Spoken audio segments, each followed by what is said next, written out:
Nakakuha na po ako ng kontrata sa GMA, hinihingi na po yung tatlo. Kailangan daw nila sa teleserye. Anyway, did you also learn why you are being entertained? Dito po. Kasi po, we are doing this August, our evangelism month, and we are having our one-to-one campaign.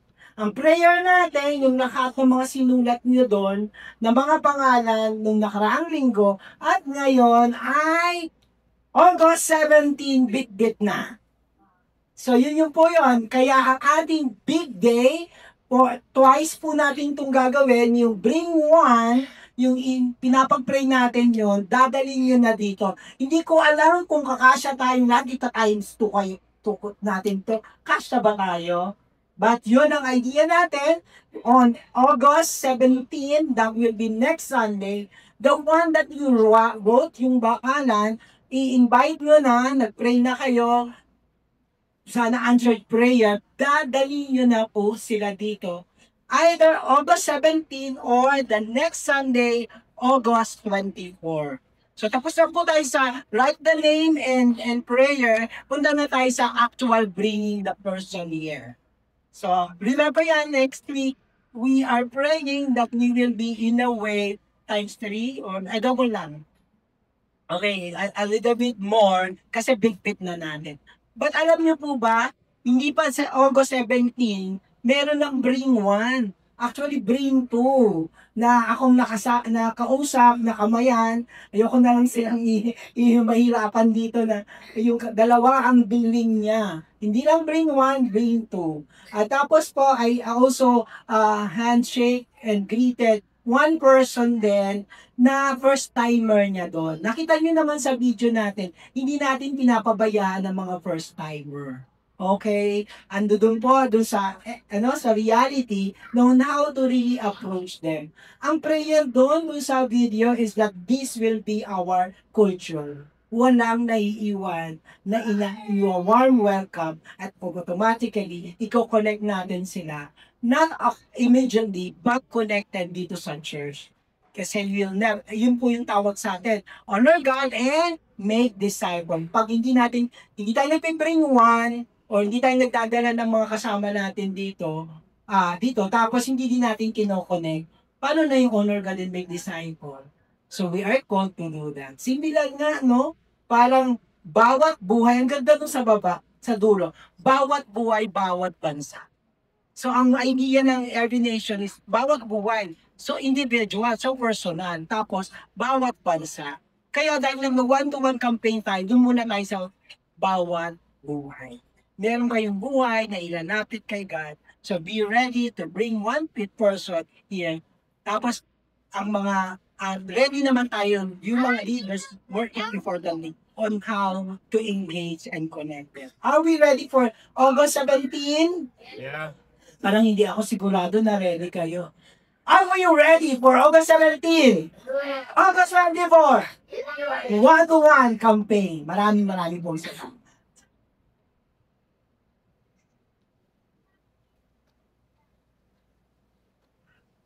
Okay, sinimula na ni Rosie yung mga pangako, kaya pangako sa'yo. For the longest time, this song released by Ray Valera in 1970, kinakanta na ng paulit-ulit. So, ang mga Pilipino at ang Pilipinas ay narinig na to over and over again. Tapos hindi lang si Ray Valera, may nag-cover na yan. So, yung tong kanta na to, ay ang pangako sa iyo ay paulit-ulitin natin narinig. Tapos sobrang humamog yan nung ito'y gawing teleserye. Nang hindi lang minsan.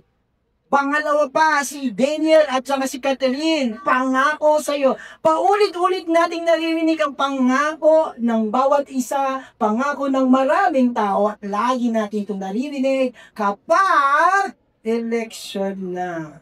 Ang sabi ng mga kandidato, pangako ko sa iyo.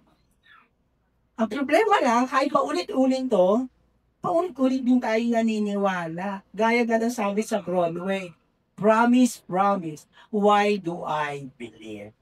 Minsan, ang Pilipinas, o tayo, ay nakukuha sa pangako ng mga tao. Hindi ko sinasabing masamang maniwala sa pangako.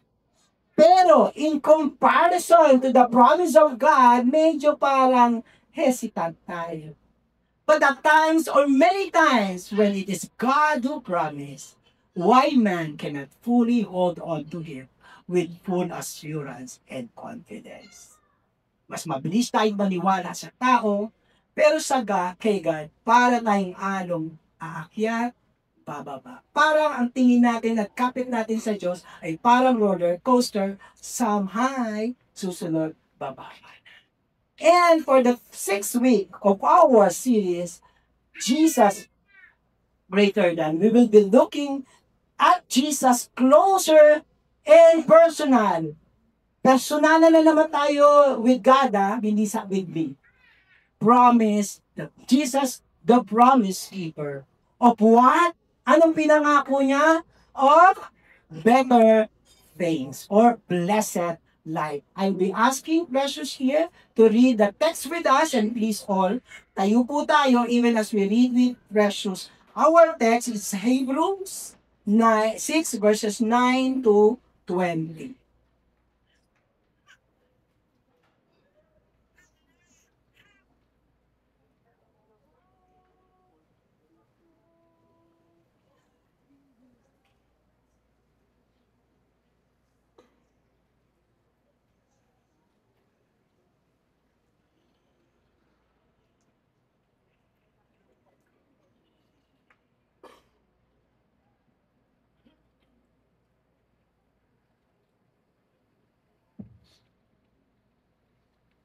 Let's turn our Bible to page 582 po. Hebrews chapter 6 verses 9 to 20. Say amen po if nandyan na po kayo. Amen. Okay, let's read po in 1, 2, 3. Though we speak in this way, yet in your case, beloved, we feel sure of better things, things that belong to salvation. For God is not unjust so as to overlook your work and the love that you have shown for His name in serving the saints as you still do.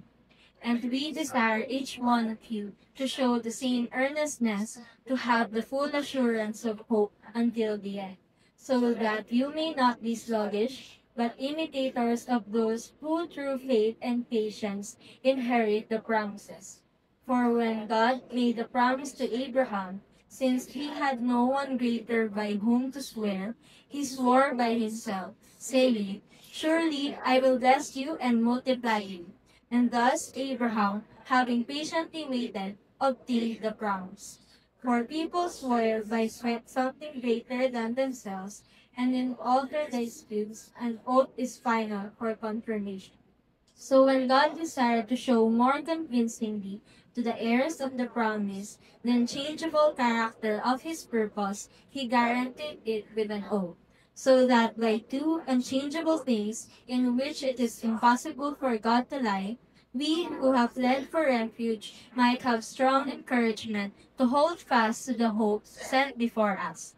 We have this as a sure and steadfast anchor of the soul, a hope that enters into the inner place behind the curtain, where Jesus has gone as a forerunner on our behalf, having become a high priest forever after the order of Melchizedek. Thank you, Precious. Let's pray. Father, we thank you so much, God. Even as again, there are powers and blessings unfolding dahil binasa at pag-aaralan namin at pangahawakan pananampalataya na ang iyong mga salita, particularly ang iyong mga pangako. Kasihan po kami sa pag-aaral ng iyong mga pangako. Ito po ang aming salamat sa pangalan ni Jesus. Amen and amen. Kayo seated. Okay, yung ating binakatext, sinabi niya kagad, though we speak in this way. Parang sabi niya, kahit ganito yung sinabi ko, ano ba yung ganyan sinabi niya? Let's go back to the text. Ang text natin na sinasabi niya, ganito ang sinabi ko, ay nagsimula sa Hebrew 5. So, sa last part of the previous chapter. Ano ba yung sinabi nung author ng Hebrew dun sa mga mambabasa niya? Particularly the Hebrew nations or mga Hudyo. Sabi niya, for though By this time, you ought to be teachers. You need someone to teach you again the basic principle of the oracles of God. You need milk, not solid food, for everyone who lives in milk is unskilled in the word of righteousness since he is a child. Ano problema ng mga Jew? Para silang bata. Yung narinig nila, hindi nila naiintindihan, hindi nila nauunawaan. Ibig sabihin, yung knowledge kung sino si Kristo, ay hindi nila na-absorb. Hindi nila kilala ang Diyos ng ganon. Kahit paulit-ulit na tinuturo sa kanila. Kahit linggo-linggo nang nagpipreach sa kanila. Pero ang dal ng kanilang listening, because maybe of any other reason, maraming reason na hindi nila na-absorb, hindi nila tuloy nakikilala up close and personal si God. Imagine, every nation or victory ay naglagay pa ng isang series na 3 buwan para lang makilala natin si Jesus Christ. So sana every week that we are studying Jesus series, we move closer and closer para hindi tayo umiinom lang ng katulad ng gatas. Paggatas pambebe. Huwag tayong maging pabebe.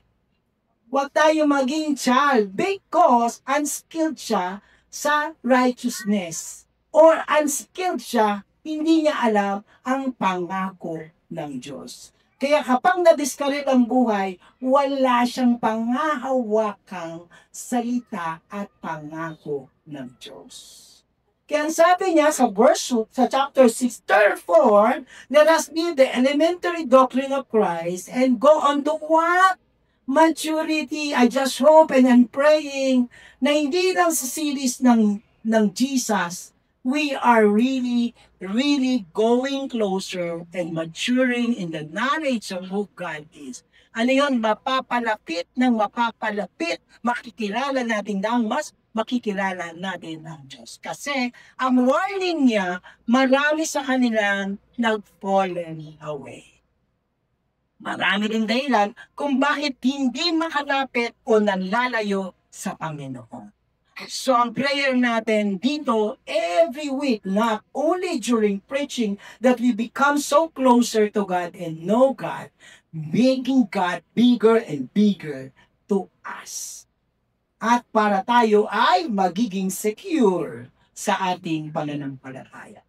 Kahit na lemon yung author, ang sabi niya, yet in your case, beloved. Nakita niyo yung author? Sa kabila, di ba mga magulang, sermon tayo, maninermon tayo, papagalitan talaga natin. Pero ang tanga na, puso pa rin, motivate the author to really be true. Tinokorek ng diretso. Matuto naman kayo to be more diretso man dito. Ligo-linggo kayo nakikinig, tapos di kayo natututo. Pag dumating yung problema, nagwawala kayo. Parang ganun. Saan niya matuto kayo? Pero ang tawag niya is beloved. Kasi it is for your own sake that you know God and His promise. Okay, sabi niya dito, my beloved, at especially, na-anticipate niya ang pinaka-subject natin. Sabi niya, we feel sure of the better things that belongs to salvation. Meron kaming natitiyak, sabi ng author, meron akong natitiyak na mga better things for you. Kaya kung nakokorek sila, sabi niya, you are still loved by us by reminding you of the better things that we are sure of. Di ba pag meron kang alam na sigurado, sasabihin mo yun sa iba? Si Milan. Ano pa siya? Produkto siya ng meron akong sigurado. Kaya ayun, sabi niya, gangster siya, di ba? Imagine ninyo, yung isang gangster, ano na buhay nun? Pero dapat yung nag-share sa kanya, sabi niya, I am sure of these things, the promise of God. Oh, ayun na tayo. Dinala niya na yung pamilya niya. Nagpupunta tayo sa Sapa ngayon. Meron nagagada-apa. Kasi yung pumunta sa kanila, yung outreach ministry, sabi niya, we are sure of the better things in Christ. Kaya bongga kami pupunta doon. Kahit baha. Sabi ko, magbota kayo ha. Kaya dapat pumunta na agad. Anong hawak mo ngayon na kung pwede mong maging motivations or initiative na magdadala ako sa August 17. You are holding of the better things belonging to our salvation. Particularly, it is a blessed life of the people of God. Those who follow God has a blessed life. Di ko sinabing richer. Di ko sinabing convenient. Ang sabi ko, yung better things dito is for the blessed life. Not curses, but secured great blessing. And it is linked to our salvation as children of God. Ang pinakikilala natin at nakilala natin ay si Kristo. At kay Kristo, may blessed life. Hindi ako dito nag-o-offer sa inyo ng kayayaman nyo. Ang ino-offer ko, si Kristo na magbibigay sa inyo at sa pamilya nyo ng blessed life. And we desire each one of you to show the same earnestness. Sabi ng author, sigurado kami dito. Kaya sana yung natin, bring one, excited ka. Kasi you have this earnestness na ibibring mo yun, ibibigay mo yung promise ni God. So, bring one tayo sa August 17. Yeah, gagano na sana. To have the full assurance of the hope until the end. Sabi ni authors, earnestness, because he has the one full assurance of hope. Hindi hope hanggang isang buwan lang. Hindi pa due date lang. Hindi next year lang. Until the end. Look at what we have. It is until the end that is so secure and full of assurance. Upang, ano ibig sabihin nito? Complete. Yung ibig sabihin ng full assurance is complete confidence in the promises of God. May the Lord write to offer in you that kind of confidence sa mga pangako ng Diyos upang hindi tayo maging sluggish. Ibig sabihin, hindi nawawala ng gana sa buhay. Hindi weary. Hindi ko sinasabing problem-free, pero hindi sluggish, hindi weary, hindi natataranta. Dahil, sabi niya, but imitators of those who have the same earnestness. Ang saya talaga, you can just really invite people and share Jesus because you have the same kind of assurance and confidence. Iba yung sigurado di ba? Iba yung sigurado kay God. Kaya pag binigay mo, talaga? Why do you have that kind of joy and peace? Kasi embedded that we are so sure of who God is. Through what? Faith and patience inherit in the promise. Ano ang meron tayo? Sino ang i-imitate natin? Those who have faith and what? Patience. Kasi mahaba ang buhay. It is not a sprint. 15 yards. Hindi. Ito is a long run. So, ang kailangan na hindi pa na pagpalataya, kasama yon kundi ang even patience till the end. Now, what would make us sure of the promise of God? The guarantee of the promise is primarily because of the one who, yan ang importante, sino na nga ako? Siya na naman. Tumakbo na, sinabi niya na yan dati eh. Magpapatayo ng tindahan, ng bridge. Tapos hanggang ngayon wala pa rin yung bridge. Tapos ako na naman sa pangako sa'yo. So now, ang importante, sino ang nangangako? Hindi lang naman politiko eh. Ang pangako ng pangako, di ba? Pasya. The unchanging and immutable promise keeper. Unchanging lang din yung immutable. Kasi sa Bible scholarship, immutable ang tawag. Ibig sabihin, hindi natitinag, hindi seasonal, hindi nagpapago. Kaya, sa pangako sa iyo, ang kasunod dapat, hindi ako nagpapago. And let's look at the promise keeper, not human, not man, not any human institution, not even the pangako of the gods of the world. Diba? Kaya nga usong scam. Ang daling ma-scam. Kasi may pangako, dahil nagmamadali, sakay ng sakay. Because these are promises even of the gods or the world. Not by the devil. Alam niyo po ba, dito sa buhay na to, hindi lang yung mundo, ang sistema ng mundo ang problema natin. Si Satanas, ang husay mandaya ng pangako. Una na kagad si Eva Tadan, sabi niya gano'n, pag kinain mo yan, you will be like God. Ayun, nabudol si Eva at Adan. Because even of the scheme of Satan, for when God made a promise to Abraham. Not na ngayon yung author nagbigay ng illustration how God promises. Walang iba kung hindi si Abraham. At alam niyo ba yung pangako at utos mula ng Diyos kay Abraham? Tingnan natin at tingnan niyo kung paano kumapit si Abraham sa pangako ng Diyos. Anong sabi niya? Genesis 12 verse 1. Now the Lord said to Abraham, go from your country and your kindred and your father's house to the land that I will show you. Ba naman to Lord? Mayaban si si Abraham, gobernador kung tapos ang ali-alian niya. Mula doon, lahat na natatanaw mo sa lolo ko yan. Si Abraham is so settled in his community, in his place. Pero nung sabi niya, dali mo silang lahat, oh Lord, saan mo ko dadalhin?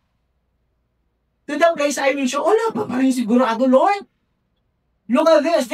This is the command of God. Ang hirap nito for Abraham. At hindi dito natapos ang utos ni Abraham kay God kay Abraham. For he got your son, your only son, Isaac.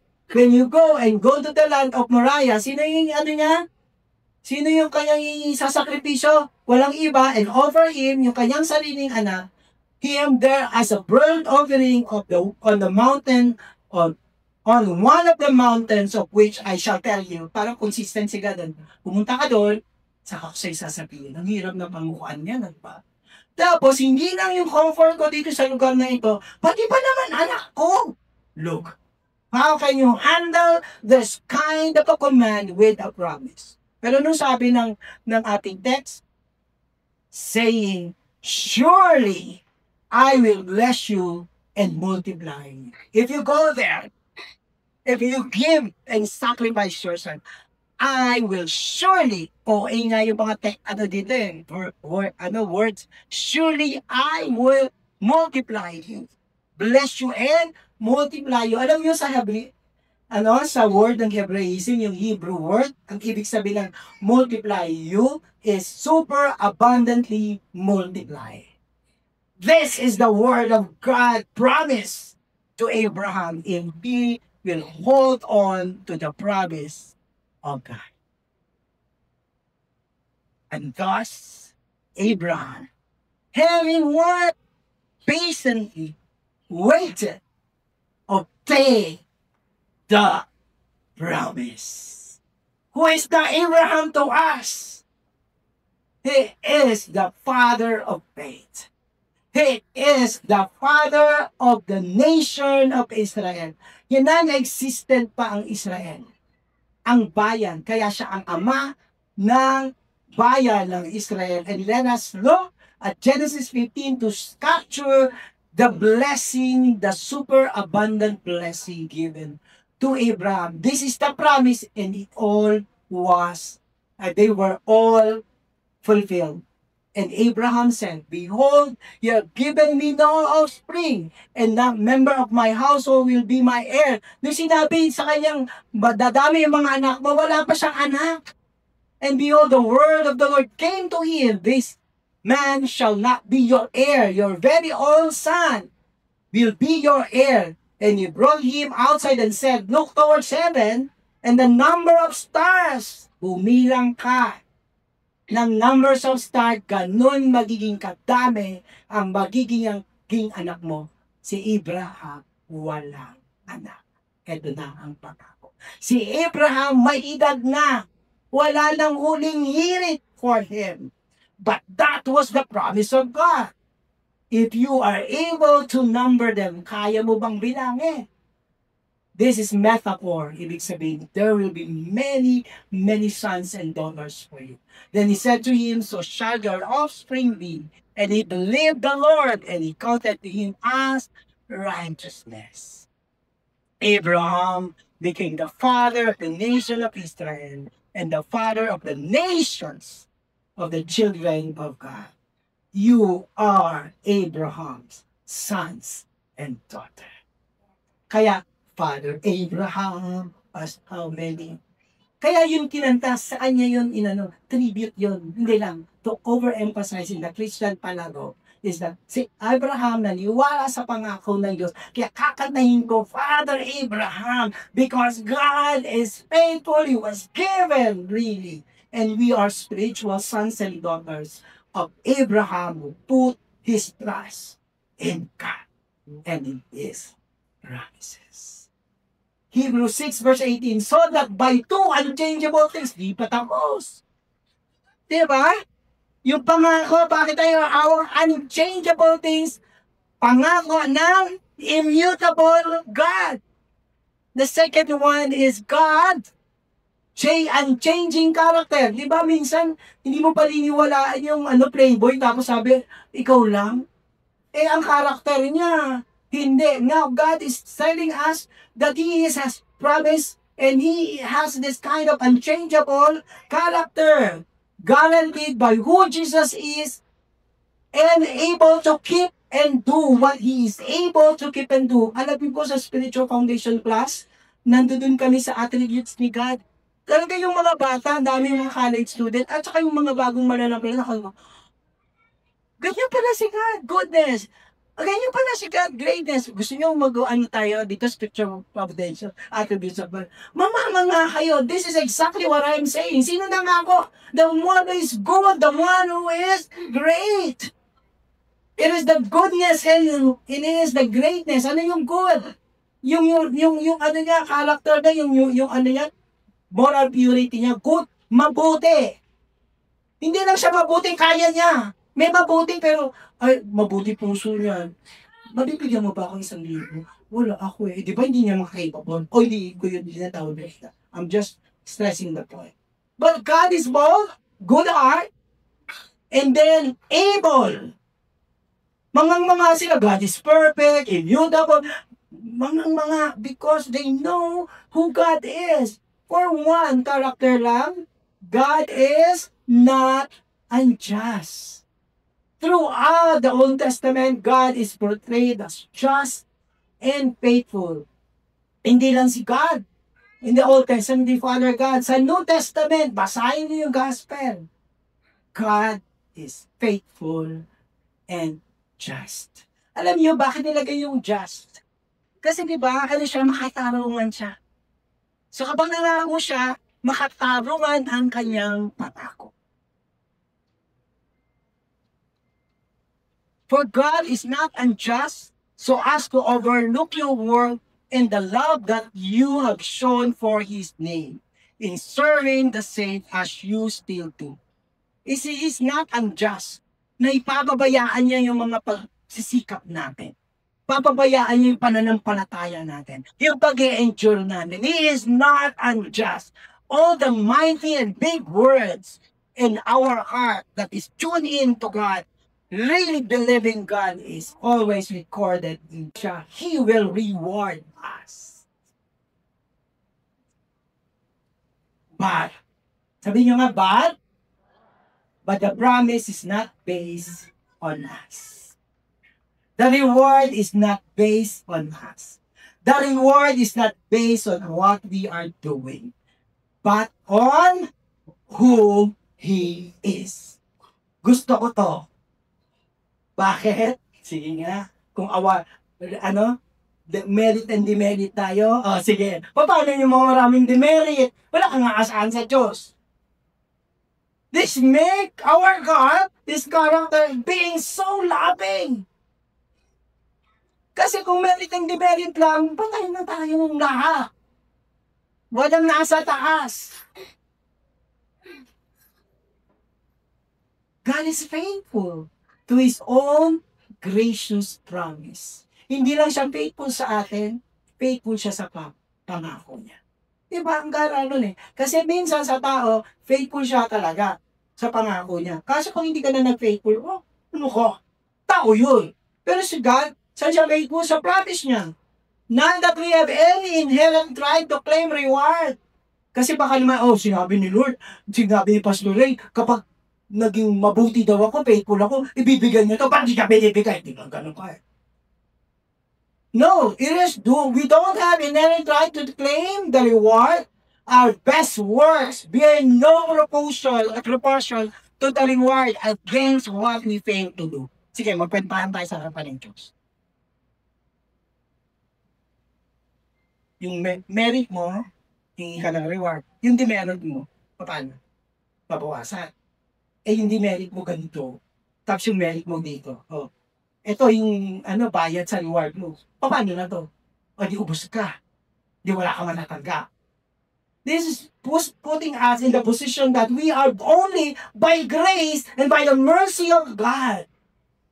We put our trust in Him, in His character, in His loving kindness, but we are humble and really up to His grace that we are looking upon Him. It is just God is faithful and it's not Him if we would not, and it is not Him if we would not reward or bless us. All strength and blessing come from God. It is Him and His promise, not our merits or demerits. Salamat kay God. Nakahinga mo ako. Kasi, paano ako mangangako sa inyo na pangako lang Diyos kung usapan ay demerit? No one here can really hold on. And it's not about God. It is about you. But that is not the grace in the promise of God. And in which it is possible for God to lie. Imagine mo, imposibleng sinungaling ang Diyos. So faithful siya sa kanyang pangako. Kasi nung ineme-eme lang tayo ng Diyos, hindi niya karakter yun. At imposibleng nang eme-eme lang ang Diyos sa lahat ng pangakong sinulat niya sa Biblia. He cannot and is not able to deny yun sa pangkara talaga nun. It is Him who He is. He cannot deny. Kaya yung mga natatakpan po kung paano, hindi, yun siya eh. This is His nature, this is His essence. Kaya kapag nakilala natin kay God, yun ang pangahawakan nyo kung who He is. In all His promise, God is able and faithful. Compare natin si God sa world. To whom we put our pursuit, trust, and security for a happy, fulfilled, or blessed life. Minsan kasi, kahit Christian na tayo, ang tinitingnan natin, nakakain tayo ng mundo. So, itong mundo mapapromise. So, dahil nag-promise siya, yun yung pursuit mo. Tuloy, si God, pag wala na. Pag nasiro ka, takbo ka kay God. Pero ang unang pursuit for those system of the world, gods of the world, and yourself, na security mo. So, malulungkot ka. Kaya nga sabi ko, blessed life, hindi ko sinasabi prosperous life. I tell you, there's a different because you're rich and you're happy because you're happy. You're satisfied. Kaso yung riches, tell mo nga, pag nawala, hanapin mo ngayon sa galing, asan na yung happiness? Wala. Ang blessed life, in sickness and in health, ay pagkasalba na. In plenty and in want, blessed life is blessedness. Because we are standing on who God is, and not on what He can give and provide. Pero hindi rin naman malupit ang Diyos. Maghirap ka para lalo mo kumalit. Hindi ganun ang ating Diyos. Kaya yung sinabi kanina yung Numbers, alam niyo po, God is not man that He should lie, or a son of man that He should change His mind. Has He said and He will not do it? Or has He spoken and He will not fulfill? Sabi yan ni mismo, alam niyo kung sino nagsabi niya? Si Balaam, propeta siya na hindi kakampi ng Diyos. Propeta siya na bayaring. So kung gusto mong, tapasayain kita, hulaan kita kunwari, pero parang nang sa'yo. So hindi totoo. Eh ngayon, si Balaam, yung trata ni King Balak. Si King Balak, sa Moab siya, kalaban siya ng mga Israel. Eh sabi niya, bibigyan kita ng bayan, mag-speak ka ng, propeta siya, hinahangaan siya eh. So sabi niya, mag-speak ka ng curses sa Israel. Sa bayan ng Diyos. Ang loro mo, nako. Sabi niya, pero nung nagsalita na si Balaam, hindi blessing. Bakit? Because it is God who promised the nation of Israel His blessing and blessedness. His protection. Ano sabi ulit? God is not man that He should lie, or a son of man that He should change His mind. He has said that He will bless Israel, but will He not do it? Or has spoken and He will not fulfill. This is the God whom we have heard our promise. Tingnan nyo, uli, meron pa, may isa na yan, yung karakter niya, Isa pa, hindi pa natapos si God doon. God's promise is with what? Unchanging odds. Sa tingin nyo, kailangan pa bang manumpa si God sa pangako niya? Di ba kahit hindi na? Yung karakter niya, solve na tayo. Ganito si God, He knows people. Human. Kailangan mo ulit-ulitin, kaya mo pasiguruhin. Kaya, para mapasiguro tayo, kasi para hindi tayo dinadala ng waves, ng problema natin at nawawala tayo kay Lord, lumalayo tayo kay Lord, para hindi pangako sa inyo at ang makikita natin, o pangako sa sarili, promises that we do believe, para sa Kanya tayo umawak ng mga pangako. For God made the promise to Abraham, since He had no greater by whom to swear. He swore kanino? Saan niya nangako? Nag-oath? Sa sarili niya. Para lang magkaroon tayo ng katiyakan, for people swear by something greater than themselves, and in all their dispute, an oath is the final confirmation. Nag-level siya sa tao. Ang sabi niya, di ba, pag nagkakasundo kayo, merong third party na mas mataas sa inyo, na kapag doon ka lagot ka sa akin, pag hindi mo tinupad.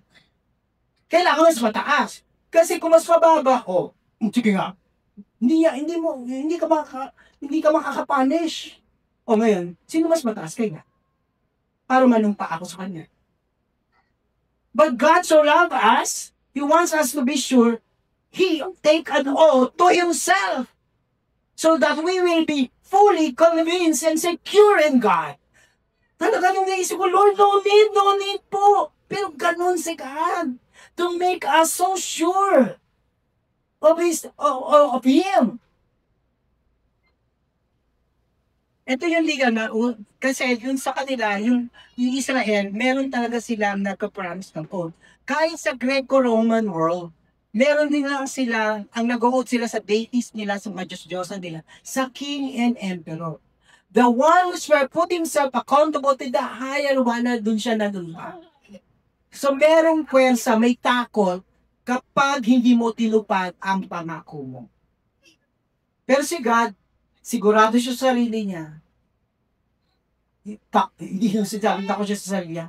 He, in a way to really, make us so confident, nag-promise siya, nag-oath siya sa sarili niya. So when God desired, look at the words, so desired to show more what? Grabe! Hanggang ngayon, kinukumbinsi tayo ng Diyos. Palaging na tayo kinukumbinsi. To the heirs of the promise, the unchanging character of His purpose, He guaranteed it with an oath. Him and His word would have been amply enough But to make assurance doubly sure, He promised us through His words. Ano na yung words niya ngayon, yung promise niya? Ang ating Biblia. Kaya dito sa Bible nito, nangako ang Diyos na lahat ng pinasulat niya ay kanyang tutuparin. What we are holding and studying is the all of God for all of us. Tapos di natin pinapansin. Tapos pag nagproblema, Lord, may pangako ako. So what we are doing now, knowing God, learning about Him, being close to Him, assuring ourselves of the promise of God. He guaranteed it with an oath. Alam niya ibig sabihin with an oath, with an end. Hindi lahat ng contradiction. Grabe, di ba? Yung oath pala doon, walang contradiction. Di ba po, yung anak ko kasi meron siya kontrata ulit sa dorm. Papadala sa akin, pakibasa, pating anak ko nasa Singapore, kabasahin ko, haba-haba, kaliliit din, papasahin ko. Tapos minsan naladama, ganun lang naman. Tapos ako nare-remind. Kailangan mo basahin ka na. Basa na ako. Siguraduhin mo yung status ng anak mo. Di ba basahin ko isa-isa ulit-ulit para naiintindihan ko. Pag nag-go signal ako kay Luhan, nag-go signal ako, anak, okay na. Safe sila kasi nasa ng tatay nila. Safe yung anak ko kahit may edad na siya, may asawa na nga siya eh. Kailangan ko pang basahin at sasabihin ganun, yung lawyer mo, ano na sinabi, ako yung lawyer. This is an oath. Si God nilagay sa atin yon. This is my oath to you. This is my promise to you. The whole of the Bible. Kaya ito ay kontrata ng Diyos at covenant ng Diyos. Huwag nating pabayaan. Of course, these are written particularly, originally, and literally, yung Hebrew para sa bayan ng Israel. Pero hindi lang sa kanila kasi Father Abraham has 7 children, including you and me. Now, at the end of all these things, He presented to the Jew. Diba? Sabi niya gano'n, the two unchanging security. We who have fled for refuge. Taas ang kamay na nag-fled sa refuge kay God. Diba? Para tayong mga galing sa o kaya minsan meron na namang bagyo. Takbo tayo. We who have fled for refuge might have strong encouragement to hold fast to the hope set before us. And particularly, very at this time. Nung nagano ko sa people, Lord, yes naman kami last week. Tapos, bakit ko kailangan na ulitin to na may pangako ang Diyos, particularly? Sabi niya, you'd never know. Baka may isa kayo dito, dalawa, na medyo nagdadaanan. Na hindi mo alam, pero alam ko. We need a refuge in time of storm. I just don't know your conditions. But the Lord is telling me na worship na tayo. So go, anak, diretso. God is talking to you. You who took refuge to Him will live, we should hold fast to the hope set before us. And there are 2 stories in the gospel na nasa forum yung mga disciples. Sino ang refuge nila? May bagyo. Fisherman sila eh. Kahit fisherman sila, natatalanta ang mga lola nyo. Kasi parang matindi yung yung bagyo. Di ba natataranta tayo? Pero wala na. The first one is, anong nagpakita ng refuge nila is, He walks on the water. This is who God is. This is the God who promised us. He can walk on the water. Ngayon man, o sa darating na, just in case, you will just see God walking on the water when we are in the midst of storms, of waves. And the next one is this. natulog ang lolo nyo sa gitna ng storm at nung nagising siya, he calmed the storm. Mga kapatid, whatever, kung ano mang gawain ni God at paraanan, ang sigurado, we are held to have that strong encouragement and confidence set before us. God will always be with us. Why? Like walking on the water or calming the storm. O kaya pag nagsisig ka ng refuge, di ba? Oo, ganyan. Anong gusto mo na? Ano na? Anong pinaka-safe ano mo? Doon na sa shore. Jesus is our shore. At doon ilang beses silang nakita nila si God waiting for them. Huwag ka lang aalis sa Kanya. Huwag mo lang aalisin ang pananampalataya at patuloy na pagtingin sa Diyos. Hindi pa siya natapos doon, yung writer. You have this as a sure and steadfast what? Anchor of the soul. Sabi ko, kaya ako napupunta sa sa Bagyo at saka sa boat, kahit sa refuge. Kasi ang sumunod ay anchor. So yung metaphor ng storm at metaphor ng ship kasama sa anchor of our soul. A hope that enters into the inner place behind the curtain. Anchor. Pag may angkla, kahit may waves, calm ang iyong boat. Kasi naka-angkla. At yung angkla, kailangan siyang naka-connect sa boat. We have to be connected. What is anchor? Sabi ni AI, talagang anchor of the soul. Ayoko na siyang hulang si Ninegam Sarte. Eh, ang buo-buo niya. Hindi ko. Anchor of the soul is hope in Christ against all temporal assurance. Bababa mo lahat yung temporal. Man-made in yourself. The faith in Jesus which provides stability and security. Di ba pag naka-angkla, gumaganon yung pero ikaw, kasi ang mahirap kapag hindi ka na-anchor, ano mangyayari dun sa boat? Pupunta siya sa kung saan-saan. Di lalo kami hampasin ang ending wasak. Stability during life's challenges. It's the belief in God's faithfulness and promises that keeps us grounded and prevents us from being swept away by life's storm. Importante, the ship stays calm if it is always connected at the be connected always with God because He is the anchor of our soul. Worship Him now at your seat. Kaya ng inuusap, kahit nang prepare ko doon, you'll never know kung anong merong sitwasyon yung mga tao ngayon.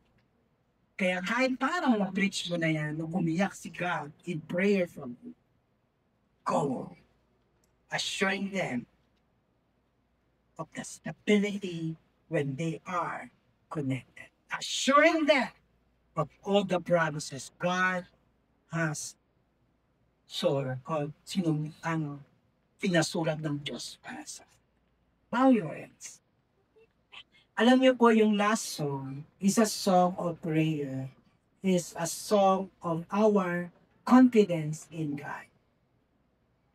Habang kinakanta nila, makipag-usap kayo muli kay God.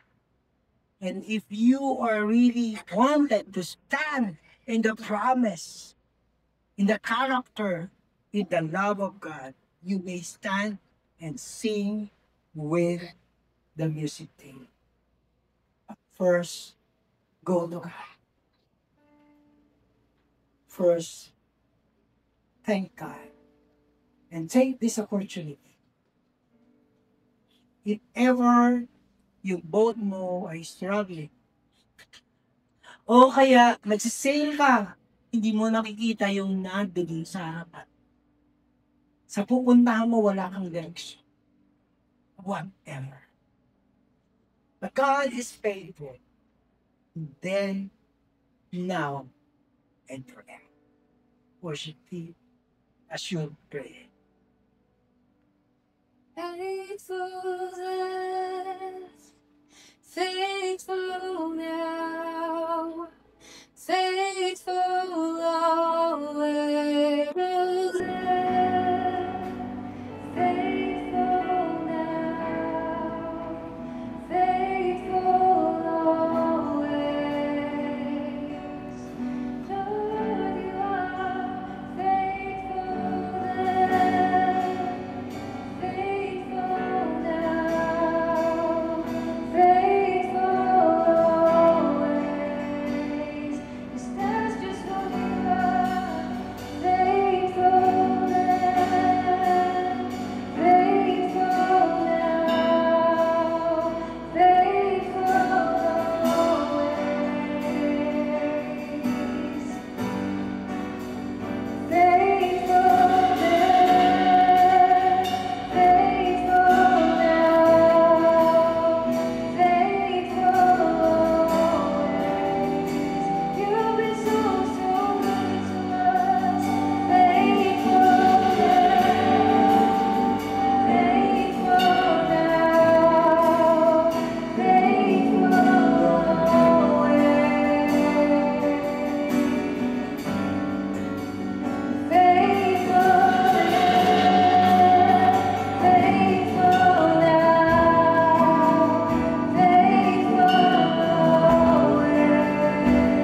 You are the forerunner, Jesus, that we could come to the throne of glory and grace.